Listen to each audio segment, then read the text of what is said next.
Madame, Monsieur, bonsoir, bienvenue dans ce journal. À la une de l'actualité ce soir, Thiébissou-Boaké, la circulation sur cette nouvelle autoroute se fera dans d'excellentes conditions. La mise en service de ce tronçon permettra désormais de rallier la deuxième ville du pays plus aisément. C'est demain que cette voie sera ouverte, inaugurée par le vice-président de la République. Un soulagement pour les usagers et les opérateurs économiques. Les élections locales, c'est le 2 septembre. La campagne s'ouvre demain jeudi. Le médiateur de la République appelle à des élections apaisées. Adama Toungara se réjouit de l'engouement qu'a suscité la charte d'engagement pour la paix. Les candidats ont signé le document pour s'inscrire dans un processus électoral sans violence. 145 millions de francs CFA pour les jeunes de Guiglo, Bloléquin, Toulepleu et Taï, des subventions du gouvernement que le ministre d'État Kobina Kwasi Adjoumani leur a remis. Les jeunes du Cavali bénéficient ainsi de la phase 3 du projet emploi jeunes et développement des compétences pour mener des activités qui leur permettent de se prendre en charge. En Russie, la mort de Evgeny Prigojine annoncée depuis quelques heures. Le patron de Wagner serait sur la liste des passagers d'un avion qui s'est écrasé. L'avion privé effectuait la liaison Moscou-Saint-Pétersbourg avec 10 passagers à bord, mais Wagner indique qu'il se trouve dans un deuxième avion qui aurait fait demi-tour. D'Abidjan à Boaké, ce sera désormais sur une autoroute et l'ouverture de la section Thiébissou-Boaké, c'est demain. Le gouvernement ivoirien poursuit ainsi son programme de prolongement de l'autoroute du Nord, allant donc à la découverte de cette nouvelle section avec Mahama Traoré. Des délinéateurs lumineux installés aux abords de la chaussée de 2x2 voies et sur les glissières de protection afin de faciliter la conduite de nuit. Ce sont entre autres commodités qu'offre aux automobilistes la section achevée d'autoroute Thiébissou-Boaké. Elle part du pont bâti au-dessus de la rivière Caen à la sortie de Thiébissou, point de jonction avec la section d'autoroute Yamoussoukro-Thiébissou inaugurée en décembre 2022 pour contourner la métropole de Boaké et rallier la route nationale A3 menant à la ville de Katiola au niveau du village de Bamoro. Un tracé de 84 km de long ajouté à une bretelle électrifiée de 12 km donnant accès à la capitale de la région de Gbeke, soit un linéaire de 96 km de bitume pour le projet d'autoroute Thiébissou-Boaké, un ouvrage réalisé par une entreprise chinoise après 4 années de travaux sous le suivi permanent de l'Agence de gestion des routes AGEROUTE et du Bureau national d'études techniques et de développement BNET. Nous pouvons dire à nos compatriotes que c'est une autoroute, que c'est une infrastructure qui a été construite en suivant et en respectant donc, les règles de l'art. Donc ils peuvent vraiment la prendre sans aucune crainte. Sur le projet, nous avons au total 7 échangeurs avec cette autoroute. La vitalité sera de mise. La sécurité routière aussi au niveau de la traversée de Boaké sera de mise parce qu'il y a un certain nombre de camions qui ne traverseront plus la ville grâce au contournement. Donc je pense que Boaké va, je ne vais pas dire regagner sa place, mais Boaké va accentuer encore plus son développement. L'autoroute Thiébissou-Boaké, c'est aussi 7 passages supérieurs, 7 passages piétons, 3 passages routiers et un autre pont qui sert de franchissement de la voie ferrée. Tous ces ouvrages ont vocation à sécuriser les mouvements des populations entre les villages riverains et vers les exploitations agricoles. Cette phase du prolongement de l'autoroute du Nord permet de connecter les 2 plus grandes villes du pays, Abidjan et Boaké. C'est désormais 3h30, voire 4 heures de route en moyenne à vitesse réglementaire, un gain de temps considérable pour les usagers que ne permet plus l'état vétuste de la route nationale A3. Ça va nous faire plaisir en tant que propriétaire de voiture, la rapidité, l'état de la route, gagner en temps, voilà, et puis le développement. Si tu as un rendez-vous avec un client, si tu prends à 10 heures, si tu prends l'autoroute ici, tu vas vite arriver par rapport à l'ancienne route, quoi. Donc l'autoroute nous arrange vraiment beaucoup. Nous sommes très contents, plus que le mot. Voilà, ça a facilité la tâche maintenant. C'est une voie qui a servi toute la Côte d'Ivoire, qui nous a servi et j'espère qu'elle sera entretenue pour que les personnes qui ne voudraient pas payer puissent emprunter l'ancienne voie. L'État ne prévoit pas de projet de renforcement. La Côte d'Ivoire s'est dotée d'un schéma directeur autoroutier. Nous avons une route qui, pour nous, est fatiguée. C'est un investissement important que l'État de Côte d'Ivoire amis dans cette autoroute. Je pense que progressivement, nous souhaitons que tous nous venions ici pour pouvoir circuler aisément. Il n'y a pas de projet de renforcement prévu sur la A3. Fruit de la coopération sino-ivoirienne, l'autoroute Thiébissou-Boaké a coûté plus de 186,5 milliards de francs CFA, montant cofinancé par l'État de Côte d'Ivoire et Exim Bank Chine. Les cadres et les populations de la région de Gbeke s'en réjouissent. Cette autoroute vient entre autres renforcer la sécurité routière et offrir des opportunités économiques à la région. Voyons les préparatifs avant l'inauguration de la section Thiébissou-Boaké. Un reportage de Laure Goretti, Kader Sogodogo. Elle est partie d'Abidjan pour s'arrêter en Zianoua. Ensuite, elle a repris sa marche majestueuse vers Yamoussoukro, puis atteint Thiébissou. Le président de la République l'avait dit, elle est aux portes de Boaké. Nous procéderons dans quelques jours, je dirais avant la fin de ce mois, à l'inauguration de la section Thiébissou-Boaké de l'autoroute du Nord. Elle est belle. Vue du ciel, elle est encore plus. Elle sera ouverte bientôt le 24 août 2023 à la circulation. Du côté du ministère de l'Équipement et de l'Entretien routier, tout est mis en œuvre pour que ce jour soit inoubliable. Donc le ministre nous a envoyé ici. Vous venez d'abord regarder un peu le site à aménager pour accueillir la cérémonie. Donc c'est pour préparer en tout cas l'ouverture prochaine de l'autoroute, la section Thiébissou-Boaké. Les préparatifs se déroulent à tous les niveaux. Les acteurs du transport se mobilisent pour la beauté de ce jour. Nous nous sommes rassemblés pour galvaniser nos troupes, les chauffeurs, les transporteurs, les auxiliaires, tous les opérateurs, pour que le 24, avec la présence du président de la République, à l'ouverture de ce tronçon-là, nous puissions être nombreux pour démontrer au chef de l'État, Alassane Ouattara, que nous sommes heureux de son plan de développement en ce qui concerne ses infrastructures. Avec l'ancienne voie, il fallait environ 4h30 pour atteindre Boaké depuis Abidjan. Jusqu'à ce jour, la ville de Boaké est traversée par des camions de marchandises en direction du nord de la Côte d'Ivoire et des pays de l'Interland. Cet itinéraire n'était pas sans conséquences. Les femmes qui quittent avec les produits vivriers ici nous ont plusieurs fois saisis pour dire qu'à cause de l'état de la route, à cause de la fluidité, avant qu'elles n'arrivent à Abidjan, les produits sont pourris. Et aujourd'hui, avec l'autoroute Abidjan-Boaké, ce n'est que des mauvais souvenirs. Après l'inauguration prochaine de la section Thiébissou-Boaké, la nouvelle autoroute permettra de rallier Abidjan-Boaké en seulement 3 heures de temps. C'est un ouf de soulagement pour nous. En matière de sécurité, nous gagnons beaucoup parce que nous avons constaté plusieurs accidents sur l'axe Thiébissou-Boaké à cause du mauvais état de la route. Je pense qu'en matière d'accidents, cela va baisser considérablement. Sur le plan économique, c'est les camions, c'est des transports, des marchandises qui vont amoindrir leur temps de parcours sur la route. Comme on a coutume de le dire, la route précède le développement. Cela représente beaucoup en termes de facilité offerte aux investisseurs, aux habitants de Boaké d'effectuer leurs activités commerciales et industrielles. Donc vous imaginez la joie de nous, les cadres de Gbeke et des populations de la région.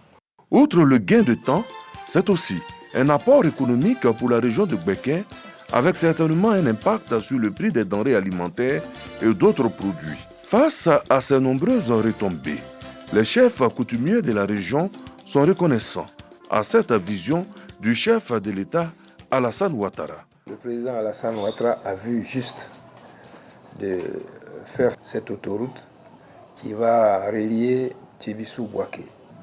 Tous les chefs seront présents. Nous allons lui manifester notre reconnaissance. L'idée du gain de temps et les conditions de confort réjouissent déjà les populations. Cette autoroute va permettre de découvrir d'autres villages qui, depuis Belle-Lurette, étaient enclavés. C'est une fierté pour nous parce qu'avec l'autoroute de contournement, lorsque les gros camions quitteront le nord, ne traverseront plus la voie principale. Les gros camions vont passer directement ici, ils se rendent juste à Thiébissou. On remercie le président de la République pour avoir nous offert tel modèle de route. Cette autoroute comprend une voie rapide à l'entrée de la ville de Bouaké. L'autoroute elle-même, elle fait 4 km. Une route 2 fois 2 voies. Vous avez vu déjà les localités traversées ont commencé à s'animer. L'autoroute relie désormais les deux plus grandes villes de la Côte d'Ivoire, Abidjan et Bouaké. C'est sûr, elle reprendra sa marche triomphale vers le nord du pays. Et c'est un secteur en pleine renaissance. Des milliers de kilomètres de routes bitumées. Le réseau routier ivoirien se distingue depuis quelques années. Les zones de production sont aujourd'hui désenclavées. La circulation est améliorée sur les routes plus sûres. Plusieurs localités reliées entre elles par le bitume, des voies reprofilées et des ponts. Infrastructures routières, les routes de la renaissance, un sujet de Jean Magdjadji. C'est une vue qui ferait rêver plus d'une capitale africaine. Un panorama qui se dévoile en plein cœur d'Abidjan. Un pont à haubans à l'exemple de ceux qui se dressent dans les plus grandes villes du monde. Un ouvrage qui relie deux communes stratégiques, Cocody, zone résidentielle pour l'élite et les décideurs, et le plateau, le centre des affaires. Inauguré ce samedi 12 août et baptisé Pont Alassane Ouattara, il fait la fierté des Ivoiriens. Dans le temps avant, on quitte à la maison, on tape près de 1 heure du temps avant d'arriver au boulot. Maintenant, une fois qu'on prend le pont, en moins de 2 minutes, paf, on est au plateau.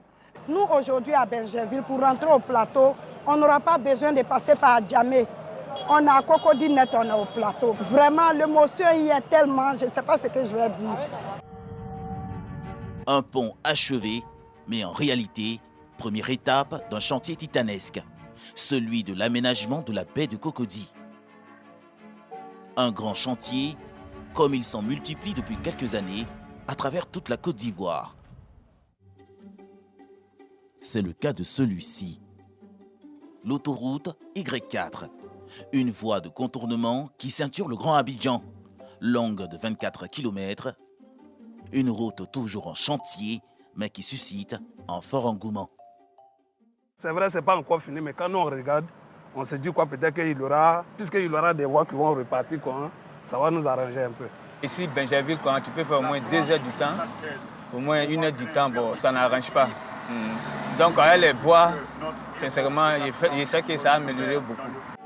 Mais une autre voie est encore plus attendue, celle du métro d'Abidjan. Un projet révolutionnaire pour le pays et pour lequel les procédures de libération d'emprise se poursuivent avec 10 000 personnes déjà indemnisées à ce jour sur les 15 023 impactées. Le métro desservira 8 communes du district d'Abidjan et transportera par jour 540 000 passagers. Pont, métro ou encore route. Le pays a enclenché une nouvelle vague de modernisation avec plusieurs infrastructures de premier plan lancées par le gouvernement ivoirien. On a des infrastructures extrêmement importantes, le pont à haubans, le 4e pont, les sorties est, les sorties ouest, je dirais, de Thomasé, de Songon, on a l'autoroute de contournement. Bon, tout ça, ce sont des routes qu'on est en train de faire, qu'on est en train d'élargir, qu'on est en train d'agrandir. Abidjan est en train de se transformer complètement. Ce n'est pas les 2 ou 3 routes que vous êtes en train de voir. Les travaux qui sont en train d'être réalisés touchent tous les domaines d'amélioration de la mobilité dans la ville d'Abidjan. Des grands chantiers qui ont le mérite d'attirer les investisseurs étrangers et de permettre à la Côte d'Ivoire de faire bonne figure auprès des agences de notation. Plus un pays a des infrastructures, mieux les noter parce qu'ils facilitent les activités. Donc les infrastructures sont importantes. Quand un investisseur regarde un pays où il veut investir, il va regarder en premier lieu les infrastructures avant de regarder quelle est l'opportunité d'investir. Est-ce qu'on peut investir dans ce pays et pouvoir se déplacer, pouvoir avoir les infrastructures nécessaires. Et justement, l'action du gouvernement ivoirien ne se limite pas à Abidjan. De nombreuses villes de l'intérieur du pays sont aussi concernées. À 340 km d'Abidjan, voici la Côtière.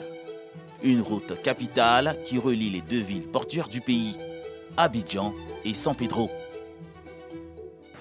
350 km de route à réfectionner, environ 300 milliards de francs CFA, et scindés en 3 tronçons. Ici, à 22 km de San Pedro, dans le petit village de Nemelin, ces ouvriers sont en plein atelier de revêtement de la chaussée. Prends la pelle, tu me fais un bon sablage. Une épaisseur qui lui permettra d'avoir une durée de vie moyenne d'environ 25 ans. Les premiers qui attendent la finalisation de cet ouvrage, ce sont les usagers. Les opérateurs économiques mettaient entre 8 et 12 heures de temps pour avoir accès à Abidjan. Aujourd'hui, notre rêve est devenu réalité. La côtière a été réhabilitée et les opérateurs économiques de San Pedro rejoignent Abidjan en seulement 4 heures de temps. Le projet permet aussi à plusieurs villes de bénéficier de routes dont le bitumage est en cours. C'est le cas de cette voie qui donne accès au stade de San Pedro. Les travaux de terrassement déjà bien avancés devraient s'achever à temps pour la prochaine Coupe d'Afrique des Nations de football.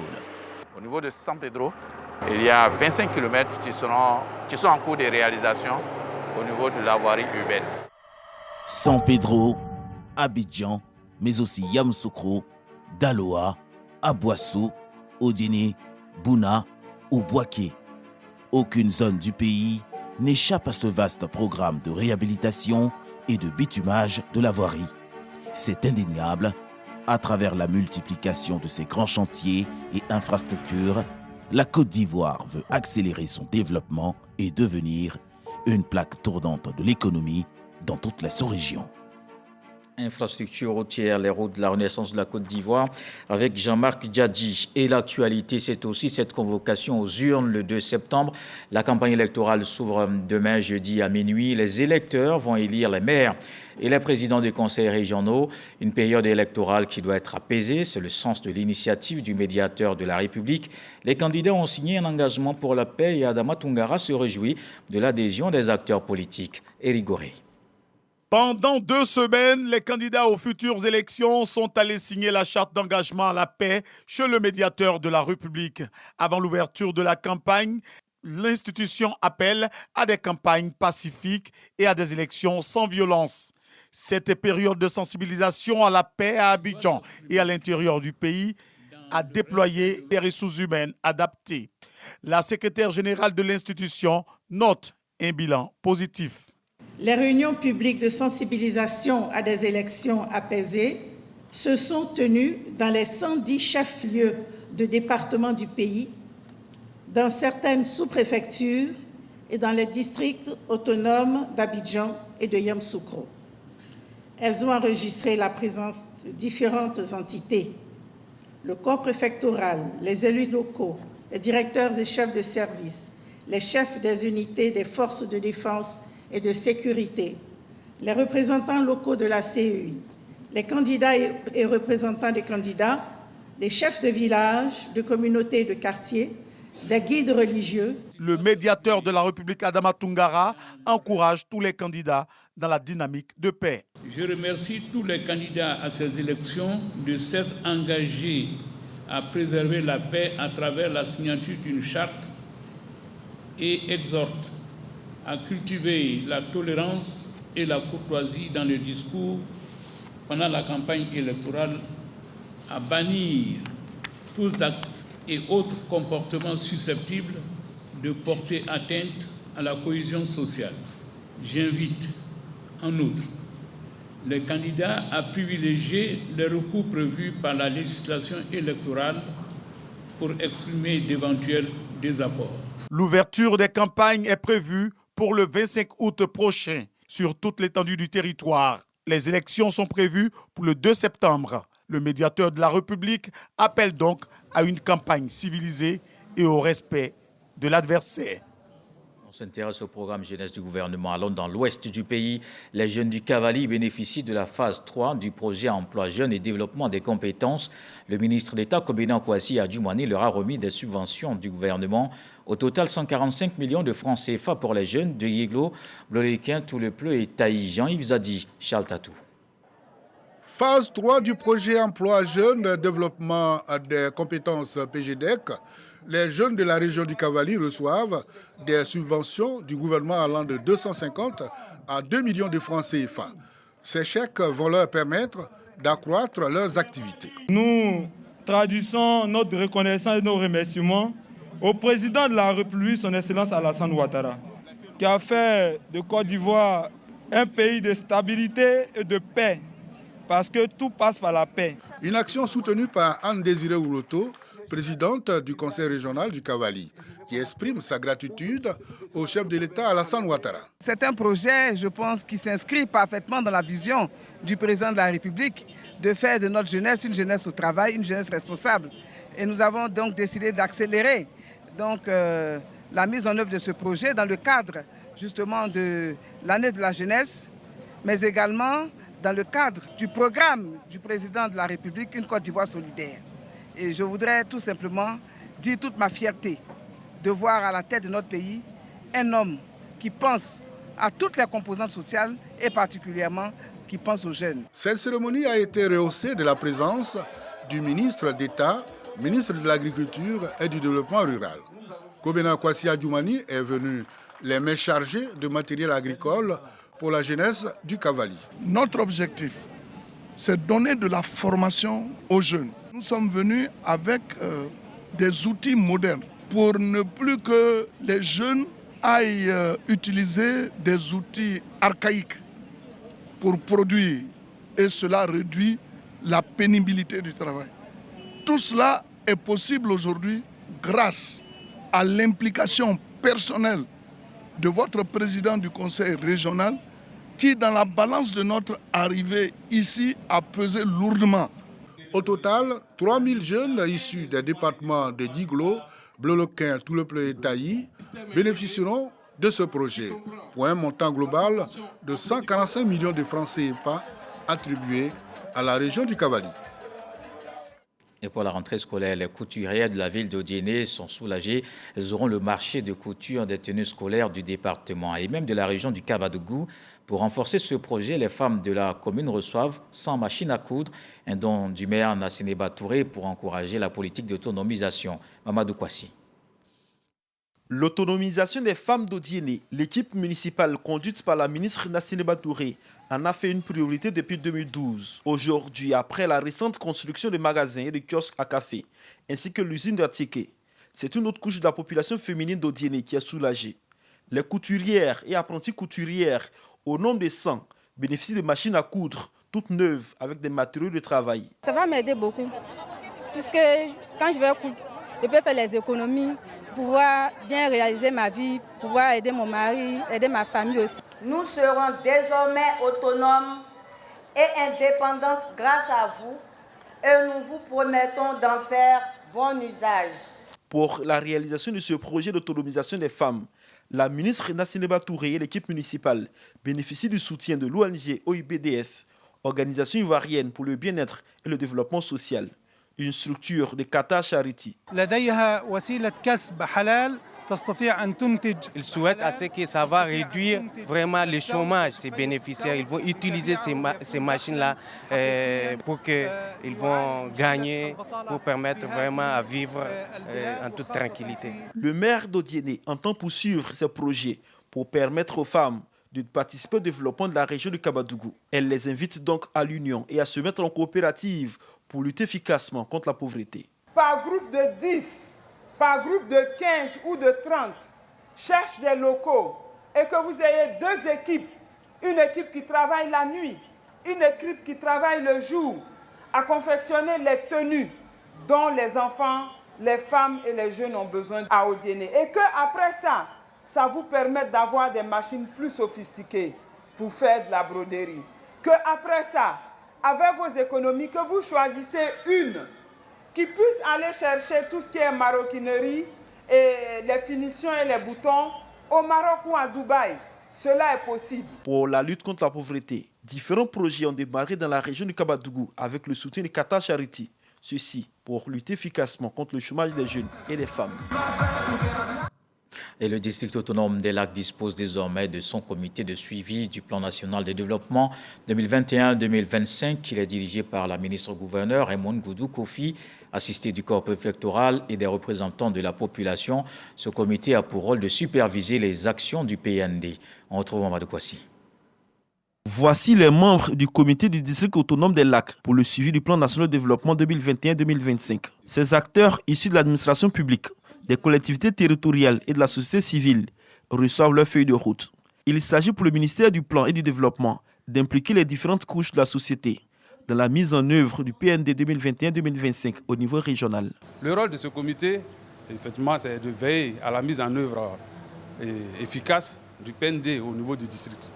Ce comité du district autonome des Lacs pour le suivi du PND 2021-2025 est dirigé par la ministre-gouverneure Raymond Goudou Kofi. Elle rappelle que l'installation de cet organe s'inscrit dans le cadre du renforcement de la politique de décentralisation. La ministre-gouverneure exhorte donc les membres du comité à l'abnégation et à la rigueur. Vous êtes chacun ici concerné par la réalisation et l'effectivité des travaux de ce PND. Les rôles et les responsabilités assignées à chacun de nous au sein des organes du comité tels que décrits dans les textes fondamentaux sont déterminants. C'est pourquoi je vous invite à la culture de l'esprit républicain et à la responsabilité citoyenne et professionnelle pour atteindre les résultats attendus de la politique de construction des bases encore plus solides au développement de notre pays. Avant l'installation de ce comité, les différents acteurs ont bénéficié d'une formation. Un atelier pour permettre à ces hommes et à ces femmes de connaître les axes de développement énumérés dans le PND 2021-2025. Il faut rappeler que le financement du plan national de développement 2021-2025 est estimé à plus de 59 000 milliards de francs CFA, dont 114% pour le secteur privé et 26% pour l'État de Côte d'Ivoire. Plusieurs secteurs sont pris en compte, notamment la santé, l'éducation, les infrastructures routières et le développement humain. Dans l'actualité politique, le président du directoire du RHDP était à Ndoussi. Gilbert Koné Kafana a présenté le candidat du RHDP pour les municipales, Charles Niaouré. Il appelle les militants à la mobilisation. Jean-Marc Diadji. La mobilisation du RHDP se poursuit dans la région de l'Agnébi-Tiassa à l'approche des élections municipales et régionales de septembre prochain. Dans la commune de Ndoussi, Kongbe Charles Lopez Yayoro, dit Charles Niaouré, est célébré par ses partisans et militants du parti. Il est le candidat du RHDP pour les municipalités dans la localité. Charles Niaouré est présenté officiellement par Cissé Ibrahim Bakongo et Kafana Koné, respectivement secrétaire exécutif et président du directoire du parti présidentiel. Je voudrais pouvoir compter sur notre équipe de Ndoussi pour faire une campagne propre, une campagne digne, faire en sorte que ces élections municipales, qui sont pour nous un test important, soient des élections réussies. Le choix qui a été porté n'est pas un choix du hasard. Le choix du président Alassane Ouattara. En dehors de lui, il n'y a pas un autre. C'est lui et sa liste. Alassane Ouattara me demande de vous rappeler que sa philosophie, c'est rassembler, c'est créer des richesses, c'est apporter le bonheur. Après sa présentation, Charles Niaouré prône la cohésion sociale à Ndoussi. Il a dit toute notre détermination, notre engagement à mener une campagne dans la joie, une campagne dans le respect des autres prétendants donc, à ce fauteuil, mais surtout il a dit notre engagement pour le président Alassane Ouattara et pour cette commune qui a besoin de développement. Les responsables politiques départementaux du RHDP ont saisi cette occasion pour inviter les populations de Ndoussi et du département de Tiassalé à éviter les violences post-électorales et les conflits intercommunautaires. Ici à Abidjan, le maire de la commune d'Abobo rencontre les différentes communautés. Kandia Kamara a échangé avec les ressortissants des régions des Grands Ponts, de la Mé et de l'Agnébi-Tiassa. Frédéric Oulaï Aboussanougou. Abobo a redoré son image au plan sécuritaire, social, de nouvelles infrastructures routières, médicales et scolaires ont permis d'améliorer le quotidien des populations. La communauté des Grands Ponts, résidant dans la commune, est séduite par le développement accéléré de leur commune. Elle est venue traduire sa reconnaissance au maire, Kandia Camara, et lui témoigner son soutien. Kandia Camara s'est félicité de l'engagement du peuple des Grands Ponts à soutenir le développement et la paix. Notre liste s'appelle Rassemblement, Cohésion, parce que c'est la Côte d'Ivoire dans sa diversité qui est représentée sur cette liste-là. Et cette liste représente aussi la diversité ethnique, religieuse, socio-professionnelle. C'est ça chez nous, on appelle ça le vivre ensemble. Autre cadre d'échange, autre communauté, les ressortissants de l'AME et de l'Agnébitiassa venus communier avec le maire, dont le leadership auprès du président de la République a contribué à la transformation de leur cité. Nous, population de l'Agnébitiassa et de l'AME résidant dans la commune d'Abobo, vous assurons notre soutien sans faille. Kandia Camara a exprimé son ambition à œuvrer en vue de faire d'Abobo une commune de solidarité et de paix. Tous vos frères, sœurs, vos pères et mères, tous vos parents, vos connaissances, qui sont inscrits sur la liste électorale, il faut aller les sensibiliser pour leur demander de sortir nombreux pour aller voter. Cette rencontre a été meublée par plusieurs actions sociales, dont des dons en vivres et en nature à la première magistrate de la commune d'Abobo.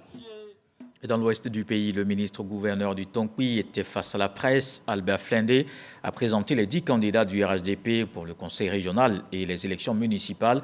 Il mobilise donc tous les électeurs. On retrouve Frédéric Oulaï à Boussanogo. À quelques jours de l'ouverture de la campagne électorale, les états-majors prennent leurs dispositions. Ce sont 10 candidats RHDP, dont un pour le conseil régional et 9 autres pour les municipales, issus de la région du Tonkpi qui tenteront de séduire les populations. Le ministre-gouverneur du district autonome des montagnes, Albert Flindé, par ailleurs coordonnateur de la campagne des candidats, a animé une conférence de presse. Face aux médias, Albert Flindé a dressé le bilan des actions de développement réalisées dans la région. Dans un secteur comme l'éducation, par exemple, c'est un domaine où le conseil régional a fait beaucoup d'investissements. En 10 ans, ils ont construit 35 collèges de proximité. Ils ont réalisé 390 km de reprofilage lourd dans l'ensemble de la région pour les 10 ans. Et ils ont investi à peu près 330 millions d'octroi de prêts et de subventions aux jeunes et aux femmes. En plus du conseil régional au niveau des communes, vous avez 4 maires qui ont fait 10 ans. Bilan positif pour ces candidats sortants. Albert Flindé a précisé aussi que le bilan du président de la République, Alassane Ouattara, parle en leur faveur. Il a assuré que la campagne va se dérouler dans un climat de paix. Notre campagne va être structurée autour de 2 bilans. Le bilan des maires, président du conseil sortant, et puis le bilan du président sera endossé par nos candidats, par notre président, le président de notre parti. Albert Flindé entend donc investir le terrain dans les régions du Cavali et du Guémont en vue de soutenir les candidats au poste de conseil régional et municipal. Objectif, faire 100% de victoire dans les localités qui regroupent le district des montagnes. Et revenons sur la conférence de presse hier du président du PPACI, Laurent Gbagbo, a parlé de l'alliance de son parti avec le PDCI et RDA. Il appelle donc ses militants à aller aux élections du 2 septembre. Éric Goré. L'alliance PDCI-RDA-PPACI marche bien, selon Laurent Gbagbo, qui rencontrait la presse. Pour le président du PPACI, une alliance politique n'exclut pas des désaccords. Vous parlez de Yopougon, de Port-Boué, etc. Mais vous ne parlez pas de Daloa. Pourquoi? Parce que là-bas, ça se passe bien. Quand ça se passe bien, ça se passe bien. Quand ça ne se passe pas bien, ça ne se passe pas bien. Mais c'est toujours une union politique est toujours comme ça. Il n'y a pas au monde, je dis bien au monde, une seule alliance politique qui n'entraîne pas des divergences. Ça n'existe pas. Laurent Gbagbo a eu également à donner son point de vue sur les prochaines élections. Il s'est prononcé sur les municipales à Yopougon. Il n'y a pas de dinosaure contre mon fils. Il y a un candidat qui est président de l'Assemblée nationale contre un militant du PPACI. Le président du Parti des peuples africains a des regrets concernant le boycott des élections précédentes par son parti. Plus jamais nous ne manquerons les élections. Parce que le fait d'avoir décidé, après mon arrestation, qu'on n'allait pas aux élections, nous a causé beaucoup de dommages. Laurent Gbagbo est revenu sur plusieurs sujets qui alimentent l'actualité. Fidèle à lui-même, il a donné ses positions. Dans la région de Lamé, dans le village de Sori-Badougou, il s'est tenu l'investiture des chefs de quartier. Le ministre de l'Environnement avait à ses côtés le directeur général de la RTI, Fosséni Dambélé. Les populations exhortées au renforcement de la cohésion sociale et du vivre ensemble. Jean-Marc Diadji. Les chefs de quartier du village de Sori-Badougou, dans la sous-préfecture de Bekwefin, dans le département d'Akoupé, sont investis. Cette activité est à l'initiative des cadres de Yakoubadougou, Sori-Badougou, avec le soutien de la chefferie traditionnelle.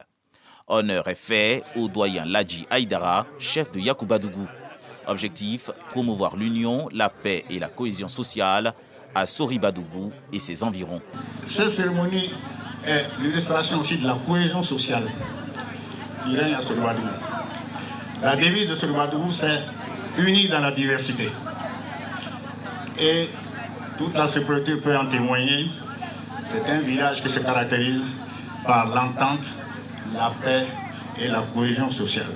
Cette cérémonie fut présidée par le ministre Jean-Luc Assi avec le soutien du sénateur Badou Moussa et du DG de la RTI, Fosséni Dambélé. Quand il gère tout un quartier, j'ai dit tout à l'heure, il faut que ce chef-là soit juste et qu'il considère tout le monde comme ses frères. Et que c'est la seule chose qui gâte un village, c'est l'injustice. Les chefs de quartier du village de Sori-Badougou sont invités à s'impliquer pour le développement durable de leur localité. En sport, les sprinteuses ivoiriennes Marie-Josée Talou, Jessie Kaba, Maboudou Kone ont été qualifiées pour la demi-finale du 200 mètres dames. Elles couraient ce mercredi au championnat du monde d'athlétisme à Budapest en Hongrie. La demi-finale se tiendra demain jeudi à 17h45 GMT. Dans le reste de l'actualité, en Russie, Evgeny Prigojine serait mort. La Russie a annoncé le crash d'un avion privé lors d'une liaison entre Moscou et Saint-Pétersbourg. Le patron de Wagner a sur la liste des passagers de l'avion qui s'est écrasé au nord-ouest de Moscou, mais rien ne permet de confirmer qu'il était à bord. Wagner indique qu'il se trouvait dans un deuxième avion. Le ministère russe des situations d'urgence mène des opérations de recherche. Joe Biden, le président américain, estime qu'il ne sera pas surpris si sa mort est confirmée. Le 23 juin, Prigojine avait été à l'origine d'une opération dirigée contre l'état-major russe et le ministère de la Défense mené par ces hommes de Wagner. Le sommet des pays émergents des BRICS se déroule jusqu'à demain à Johannesburg avec au centre des discussions l'élargissement du bloc qui veut étendre son influence politique et économique mondiale. Une quarantaine de nations ont demandé leur adhésion ou manifesté leur intérêt pour rejoindre le club des 5 qui produit un quart de la richesse mondiale. Les pays du bloc ont en commun la revendication d'un équilibre politique, économique mondial plus inclusif, en particulier vis-à-vis des États-Unis et de l'Union européenne. Voilà qui met un terme à ce journal. Merci de l'avoir suivi. Retour de l'actualité, 23h demain, 20h. Retrouvez Fatou Fofana. Ce soir, le sage nous apprend que ce que tu ignores vaut parfois mieux que ce que tu sais. Très belle soirée.